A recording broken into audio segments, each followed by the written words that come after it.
न्यायव्यवस्था ही सुरक्षा व्यवस्था आहे. आमचा देश न्यायव्यवस्थेच्या आधाराने चाललेला आहे. न्यायव्यवस्थेने दिलेला निर्णय प्रत्येक नागरिकाला मान्य करावा लागेल. न्याय येते, तिला नाकारता येणार नाही.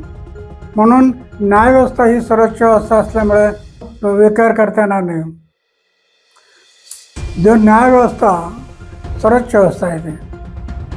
आता हे अरविंद केजरीवाल, मनोज सिसोदिया हे आमच्या पडळीतले कार्यकर्ते आमच्याबरोबर काम केलं त्यांनी. त्यांना आम्हाला वाईट कसं म्हणणार रे? त्यांना आम्ही पाहिलेलं आहे, त्याच्या घरी गेलेलं आहे. त्यांच्या अनेक वेळेला त्यांच्या घरी जाऊन काही वेळेला मला यांनी संध्याकाळ उशीर झाला म्हणून थांबवून मला सकाळी एअरपोर्टला सोडलेलं आहे. त्या अरविंद गेली.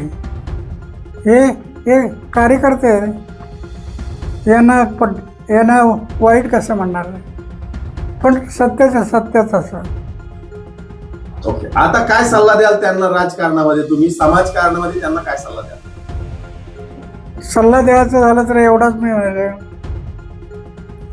की हा देश लोकशाहीवादी देश आहे. फार दुरून आला हा.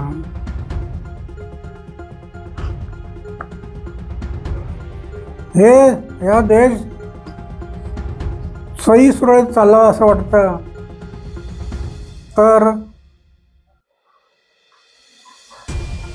जाती पाती धर्म वंश पक्ष पार्ट्या बाजूला ठेवा आणि समाज आणि देश डोळ्यासमोर ठेवून चालत राहा.